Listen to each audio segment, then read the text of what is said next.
Vous savez, moi j'étais en train de dire que il y a trois grandes parties des fêtes que nous, en tant que chrétiens, en tant qu'humains aussi, que nous avons dans la vie. La première partie, c'est la partie où nous sommes nés. Quand on est né, les parleurs disent que tu es né ange. Mais du moins personne n'est né ange. Puisque nous naissons, nous tous, avec le péché adamique. Et c'est pourquoi, dans ces volets de la vie, tant que tu n'as pas fait ta vie en Jésus, tu n'as pas encore donné, te laisser que Jésus puisse conduire ta vie et accepter lui comme ton sauveur, comme ton Dieu et ton sauveur. Mais il n'y a pas de salut. Puisque le salut de ta maman ne pourra jamais te sauver. Tu n'iras pas au ciel puisque ta maman a cru en Jésus. Non. Et t'a élevé, bien sûr. Donc la première partie de la vie, c'est là où nous naissons. Et quand nous venons sur cette terre, bien sûr, on ne sait chose. On ne sait pas chose. Alors quand on ne sait chose, qu'est-ce qui arrive alors? Tous les jeunes que vous voyez dans nos environnements qui se méconduisent, c'est pas puisque ils sont nés comme ça. C'est pas puisqu'ils naissent comme ça de le ventre de leur maman. Mais ce sont des habitudes que progressivement, ils font quoi? Ils imitent. Ils imitent d'autres personnes. Nous copions, nous tous, nos parents. Et c'est pourquoi, quand on vient ici pour le baptême, on ne vient pas seulement pour celui-là qui fait sa vie à Jésus. Mais nous parlons aussi à toute l'assemblée. C'est pourquoi on ne baptise pas en cachette. Non, non. Allez, bon, nous ne serons pas comme Nicodème qui est allé à Jésus nocturnement. Il n'a pas voulu que les gens savent qu'il est parti voir Jésus. Vous voyez ça? Bon, d'une manière ou d'une autre, c'est le manque de foi. C'est le manque de foi. Pourquoi? La Bible nous dit que la lumière ne se cache pas. On n'allume pas la lumière et la mettre sous la table. Ça va brûler. Donc quand vous acceptez Jésus, vous recevez le feu. Et le feu là doit toujours faire quoi? Doit toujours brûler. Ça brûle. Et ce feu, c'est ce que nous appelons la puissance de Dieu. Donc l'Esprit de Dieu qui agit en nous. Alors, pour y arriver, il faut une sincère décision. On n'accepte pas de mettre quelqu'un dans l'eau, puisque seulement il a été étudié, il a eu les enseignements, mais il faut que nous, en tant que pasteurs, nous soyons sûrs que vous-même, devant l'Église, devant l'Assemblée, vous avez tenu cette décision de vous-même, de ta part, toi-même. Alors, c'est une décision que c'est la première des décisions que nous prenions en tant que chrétiens. La décision de la première naissance chrétienne. Comme nous naissons dans nos maisons, et puis habituellement, nous copions nos parents. Alors, celui que nous copions maintenant, quand nous acceptons à suivre Jésus, maintenant, ce ne sont plus nos parents, c'est maintenant Jésus. C'est lui à qui nous on veut se confier, le modèle à suivre. Donc, il n'y a plus raison de se donner, soit disant que non, je n'ai pas fait cela puisque la maman a fait ça, puisque mes parents font ça. C'est le fardeau que tu mets sur tes épaules. Et tant que tu n'as pas encore arrivé au ciel. Tu as ce fardeau-là. Donc tu le portes. Donc c'est une décision avant d'aller dans l'eau, être baptisé.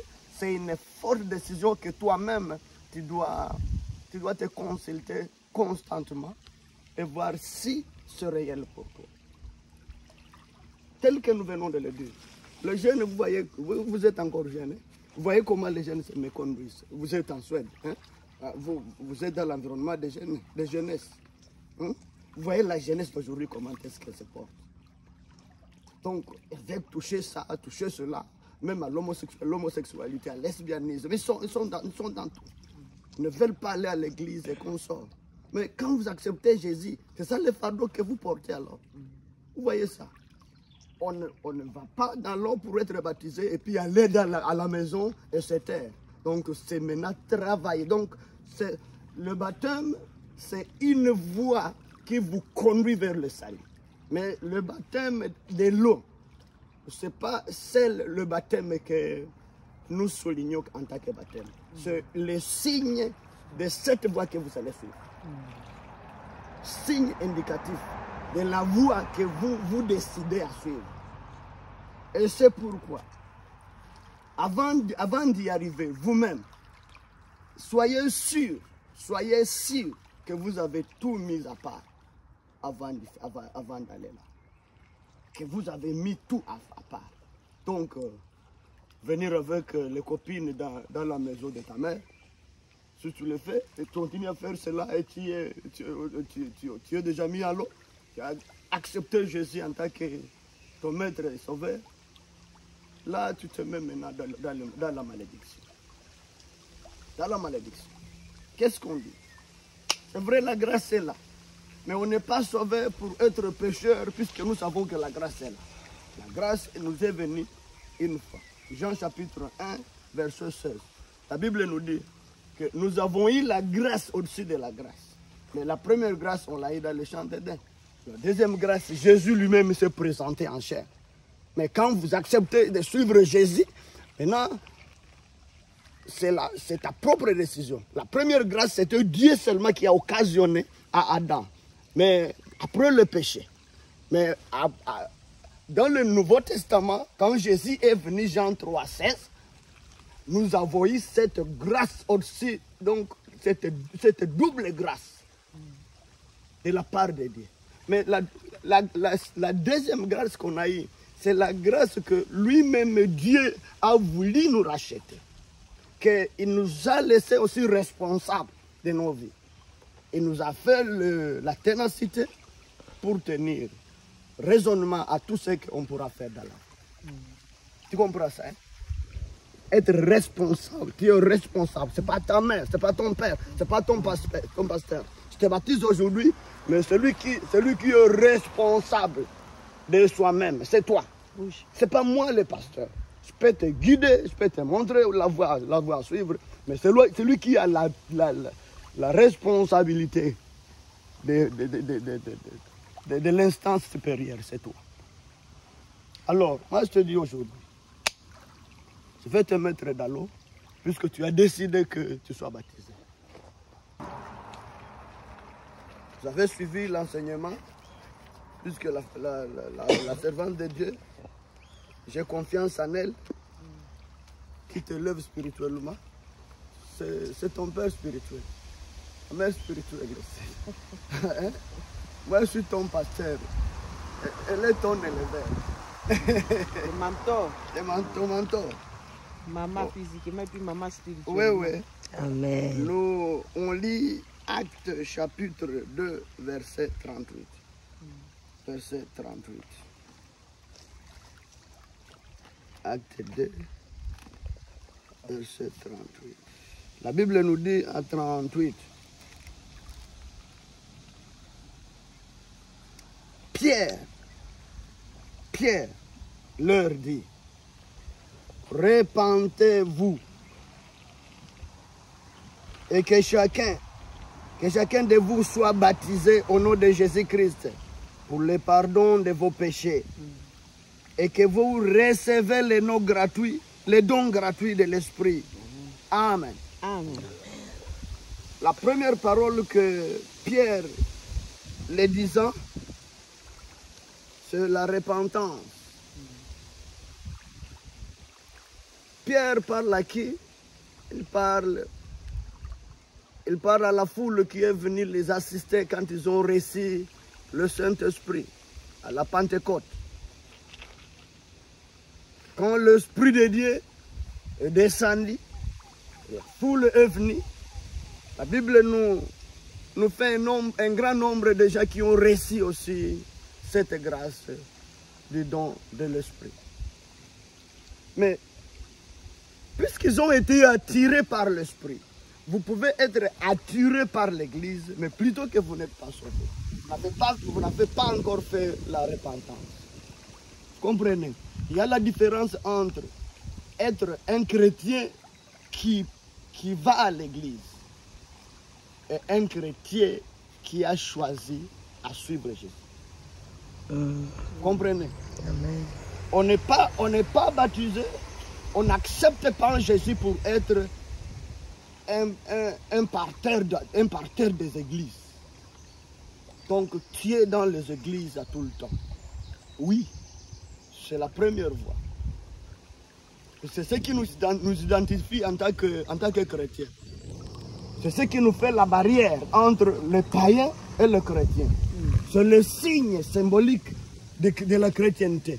Donc vous ne pouvez pas être baptisé et puis aller vous taire à la maison. Donc vous devez être dans l'église, c'est le corps du Christ. Vous comprenez? Mais avant tout, puisque nous avons dit avant que ce que nous allons faire ici, c'est symbolique. Donc les salis que nous sommes en train de dire ne vient qu'avant le baptême de l'eau. Puisque le baptême de l'eau ne signifie pas, n'implique pas à dire le salut. Comprenez? C'est le symbole du salut que vous avez décidé à embrasser dans votre vie. Comprenez ça? Et le salut vient comment? Le salut, Paul dit en Romains chapitre 10, verset 10. Le salut ne vient qu'en acceptant Dieu au travers de la foi. Et la foi ne vient que à être dans l'église, participer à la parole de Dieu, être convaincu par la parole. C'est la parole qui convainc quelqu'un qui veut recevoir Jésus dans sa vie. Donc, en même temps, je te dis, tu ne peux pas être un chrétien qui a accepté Jésus, qui sait que Jésus est ton maître et ton sauveur, et puis tu n'as pas la Bible. Tu n'as pas le temps pour lire la parole de Dieu. C'est la parole qui nous protège. Devant ce qui se passe dans ce monde autour des jeunes, vous savez que Jésus aussi il était jeune comme nous, mais quand il a été tenté dans le désert, mais au travers de cet esprit de Dieu que nous sommes en train de lire ici, il a vaincu. Il était Dieu lui-même, mais le diable ne lui a pas craint. Non. Le diable ne te craint pas puisque tu es baptisé dans l'eau. Mais il te craindra. Puisque toi, le diable te craindra quand tu es arrivé à cette phase de la repentance.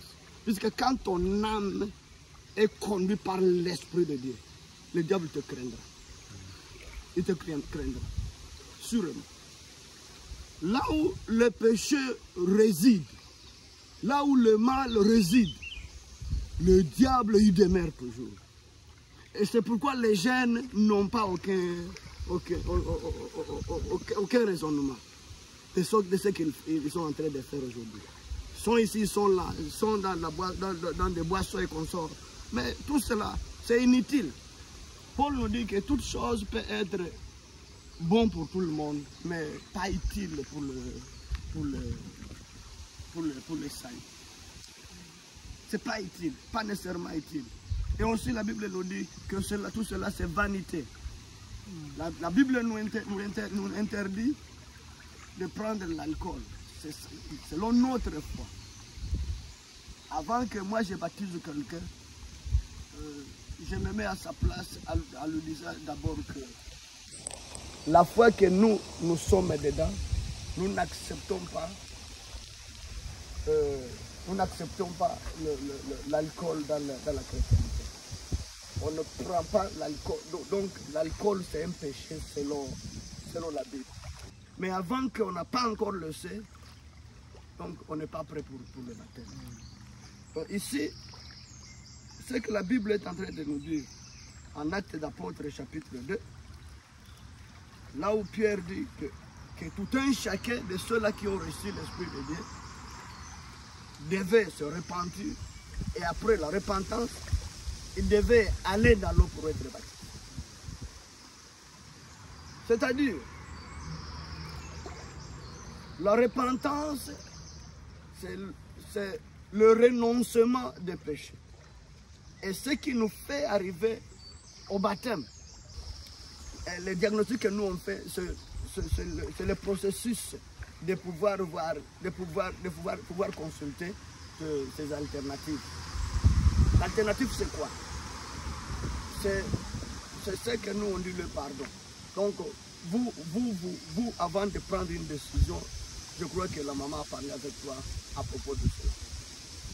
Donc la repentance, c'est le pardon. Donc demandez le pardon au péché commis. Donc quand vous parlez à la maman, c'est plus la maman que vous parlez à ce temps-là quand elle fait une consultation avec toi. Donc tu dois renoncer tes péchés devant lui. Vous voyez? Donc moi je te baptise plus que ce que vous avez pu faire tout ça. Je vais vous appeler une chose. Oui. Je dis que pour aller au baptême, il faut prendre d'abord la décision de croire réellement à Jésus-Christ. Oui. Donc tu dis, je donne ma vie à Jésus-Christ et que quand tu vas être baptisé, c'est un témoignage que tu veux offrir devant le monde et devant Dieu, que tu as cru à Jésus-Christ et que tu n'es plus du monde, tu es sorti de l'habitude du monde. Oui. Voilà. Donc tu es mort dans le monde et tu es ressuscité. Maintenant tu vis en Christ. Voilà le baptême, le vrai baptême de l'eau. Moi je vais venir en Suède où je serai avec les autres jeunes qui te connaissent et me disent que non, vous avez un jeune modèle. Il est modeste dans le quartier. Vous voyez ça? Puisqu'on ne te trouve pas partout où ils sont. Ouais, ceux qui veulent de ce monde, toi tu n'y es pas. Vous voyez ça? C'est ça. C'est ça le renoncement. De renoncer aux choses de ce monde. Donc le caractère doit changer. Changer d'habitude. Changez vos comportements, changez votre mentalité. Alors, parce que le royaume de Dieu est proche de vous. Voilà. Comprenez? Alors, c'est pourquoi on n'a pas beaucoup à te dire. Mais le baptême, c'est une décision. Et puis, vous décidez à faire quoi? À suivre Jésus. Suivre la parole de Dieu et suivre son pasteur. On marche selon la parole de Dieu. Qu'est-ce que la parole de Dieu nous dit? Voilà. Donc vous êtes un soldat qui va à la bataille. Alors qu'est-ce qu'on fait? Il faut être prêt à se battre, à combattre. Est-ce que vous êtes prêt à combattre? Vous êtes prêt à racheter d'autres âmes comme toi? Et puis qu'ils reviennent à Dieu. Bon, il faut maintenant communiquer aux autres ce que toi tu as appris. Pourquoi tu as pris cette bonne décision? Vous voyez ça? Hein? Il faut que... Bon, on sera content de voir d'autres jeunes venir puisque toi tu les as prêchés. Hein? Amen. Avec toi on peut faire un grand changement. Amen. Dans la jeunesse, pas seulement danoise mais aussi chez vous là, où vous habitez. À jusqu'aux extrémités du monde. Amen. Amen. Je vais te voir pasteur dans des années. Amen, amen. Amen. Hein? Pasteur Isaac. Amen. Hein? Vraiment. C'est toi qui me remplace. Hein?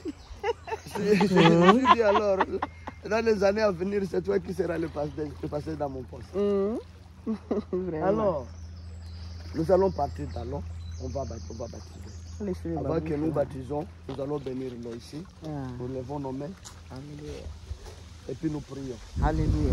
Asante Yesu. Baba, katika uwezo Merci wako. éternel Mungu Dieu pour cette mtakatifu, kwa opportunité uwezo que tu wako na donnes Mungu mweza d'être na damu ici à yako ce Yesu, moment de tunakuja notre hapa Père pour que Isaac qui a pris la décision, mon Dieu, mon roi, de donner sa vie à toi, de se soumettre à ta parole, puisse être baptisé. C'est pourquoi nous disons, oh éternel Dieu, laisse que ta présence qui est avec nous ici continue à agir, à s'étendre, éternel Dieu, dans cette eau. Au nom puissant de Jésus-Christ et neutraliser tout ce qui est du monde des ténèbres, toutes les forces obscures qui peuvent être en train d'agir dans cette eau. Au nom puissant de Jésus-Christ, nous sommes en train de vous lier par la puissance de la parole de Dieu et par la puissance du sang de Jésus-Christ. Nous déclarons que vous êtes nul sans effet. Au nom puissant de Jésus-Christ. Baba, Au nom zingira puissant eneo de hili Masia Jésus-Christ. Yesu, Jésus, glorifie-toi. Esprit Saint de Dieu manifeste. onekana moto ule wa Yesu, Dieu. acha roho wako ashuke na kumjaza mwamba, Par le sang de epusha na kila hewa yote Au na nom makusudi ya puissant mwovu de ibilisi. Amen.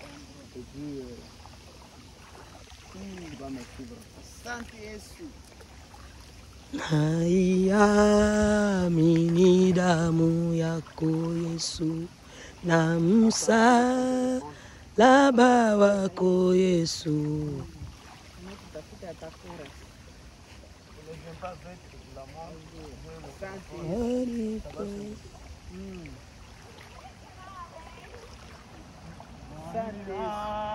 Ni damu yako, msalaba wako Yesu, Mwokozi wangu wa pekee, napata yote kwako, uliyoyaahidi Bwana, napata kwa imani.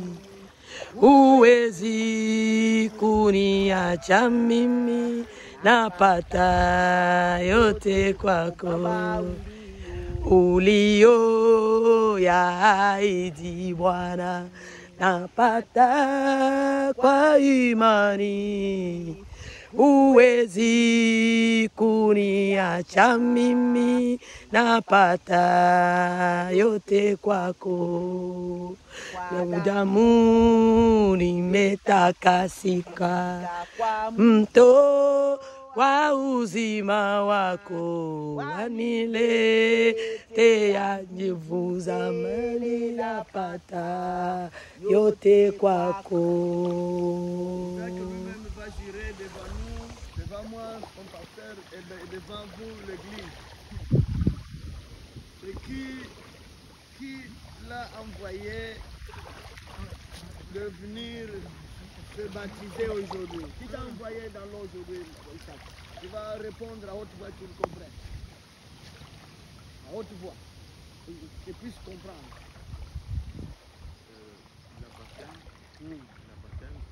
Qui t'a envoyé de venir prendre le baptême?